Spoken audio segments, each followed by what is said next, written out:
इस बार के होली में महोदय हमारे गांव में पटना से शराबबंदी की टीम आई।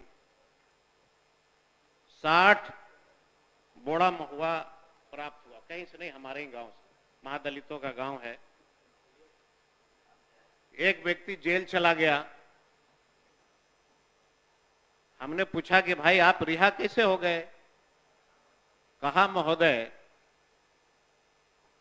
कि 60 बोड़ा जिसको पकड़ाया वो 3 लाख रुपया दे करके अपना नमवा हमको कर दिया, हमारा नमवा उसको कर दिया। भागलपुर एक गांव है महोदय, बोधगया में।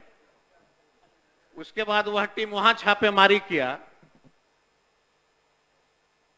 छापेमारी करना किसके यहाँ था? गरीब के यहाँ गया, उसको इतना मारा पीटा, अंत में बोधगया थाना को आना पड़ा। आ करके बोधगया थाना ने हाथ जोड़ करके माफी मांगा कि ये गलत किए। और जब हम लोगों ने जांच किया महोदय कि ये मद निषेध वाले कौन हैं, जब हिसाब किताब हम लोगों ने बैठाया, सिर्फ गया जिला से कम 3 से 4 करोड़ रुपए का कलेक्शन वो करके पटना आया। जो देने वाले, उन लोगों ने कहा कि हम कैसे छूटे हैं। अब चूंकि हमारे ही विधानसभा में 7-8 ऐसे जगह थे महोदय जहां पे इस तरह की घटना हुई। शराब बिखी रहा है, पैसा कलेक्शन हो ही रहा है, होम डिलीवरी हो ही रहा है। मुख्यमंत्री जी कहेंगे कानून बना है लेकिन जांच हो रही है।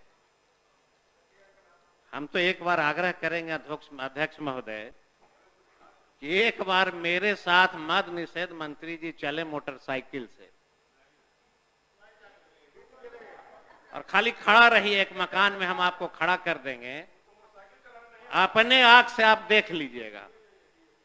अगर शाम को 6 बजे के बाद 1-1 हजार मोटरसाइकिल का अगर लाइन नहीं आपको दिखेगा तो मैं इस सदन में आना छोड़ दूंगा, नहीं आऊंगा। एक बार चल के देखिए,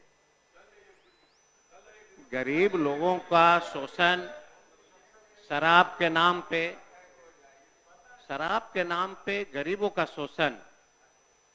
राष्ट्रीय जनता दल, हम लोगों ने इसलिए समर्थन नहीं दिया था कि शराब के नाम पे आप सिर्फ दलितों को जेल भेज दो, गरीबों को जेल भेज दो। हमने इसलिए समर्थन नहीं दिया था कि बिहार के सभी थानाओं का 5-5 लाख से 10-10 लाख महीना कलेक्शन होगा, इसलिए समर्थन नहीं दी गई थी। समर्थन दिया गया था बिहार के उन महिलाओं की आवाज पर जिन्होंने कहा कि शराब पीने से हमारा घर उजड़ रहा है। हमने इसलिए समर्थन दिया था ना आपको। हमने ये नहीं कहा था कि बेवजह गरीबों को, दलितों को आप जेल भेज दीजिए और उसका जो है परिवार सड़क पे भूखा लौटे। इसके लिए समर्थन नहीं दी गई थी। और आज भी मैं कहता हूं इस सदन के माध्यम से कि अगर आपकी पुलिस सक्षम नहीं है शराब को रोकने में, तो आप क्यों उसको माथा का दर्द दिए हैं? वापस ले लीजिए। जब रोक ही नहीं सकते हैं। 187 मौतें हुई, 187 मौत हुई। 187 में अगर आप इंक्वायरी करिएगा, सब लोग कहीं न कहीं शराब पी करके एक्सीडेंट हुआ, मरा। और मैं ये भी चुनौती देता हूं सदन के माध्यम से कि बिहार का कोई एक थानेदार बता दीजिए जिनको यह मालूम नहीं है कि कौन कौन व्यक्ति शराब बेच रहा है। सबको पता है, सबको महोदय मालूम है। लेकिन हमारा सिर्फ सुझाव होगा कि बहुत दिल के गहराइयों से, बहुत सोच समझ के हम लोगों ने समर्थन आपको दिया था शराबबंदी के नाम पे। यह पाप का भागी अब हम लोगों को नहीं बनने दीजिए। अगर आपकी पुलिस सक्षम नहीं है तो समाप्त करके कोई दूसरा कानून ले आइए। गुजरात में है, आपके प्रधानमंत्री मुख्यमंत्री थे, वहां भी तो कानून बना है शराब का, लाइए। छोटे छोटे बच्चे, नौजवान, स्कूल में पढ़ने वाले छात्र छात्राएं बैग के पीछे शराब टांग करके घर घर डिलीवरी कर रहे हैं। इसलिए नहीं मिला था आपको समर्थन। अब टीवी में, चैनलों में हम लोग देखते हैं महोदय, बहुत सारे माननीय सदस्य कहते हैं कि 2005 के पहले क्या होता था, आप लोग जंगल राज वाले हैं। जब मेरा जन्म हुआ था, जब हम लोगों ने होश संभाला था, तो हमारे पूर्वजों ने, पिता ने कहा था कि जिस समाज में तुम जन्म लिए हो, जहां तुम पैदा लिए हो, बहुत सारे अत्याचार तुमको झेलना पड़ेगा, सुनना पड़ेगा। दलितों को आवाज मिली तो जंगल राज हो गया, पिछड़ों को आवाज मिली तो जंगल राज हो गया। मैं तो ये कहना चाहता हूं महोदय, सबका एक समय होता है। हमारे नेता लालू जी को जब राजगद्दी मिला था, आपका भी समय 4 मिनट। समय उसी समय था महोदय, वो जो समय था महोदय, वो समय ही था कि गरीबों को आवाज को बुलंद करना है। दूसरा फेज आया तो डेवलपमेंट का काम हो रहा है, कोई भी आएगा तो डेवलपमेंट का ही काम करेगा।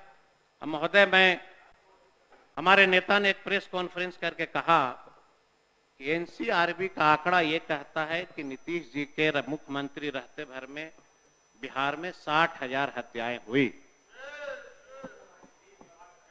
महिला बलात्कार का मुकदमा 25,000 हुए। पुलिस बल पिटाए, दरोगा की हत्या हुई। हम तो सिर्फ इतना ही आग्रह करेंगे माननीय गृह विभाग के मंत्री महोदय को, ये पुलिस पे हमला जो हो रहा है, इसका कारण क्या है? ये सबसे बड़ी बात है कि आखिर रक्षक के ऊपर हमला क्यों हो रहा है।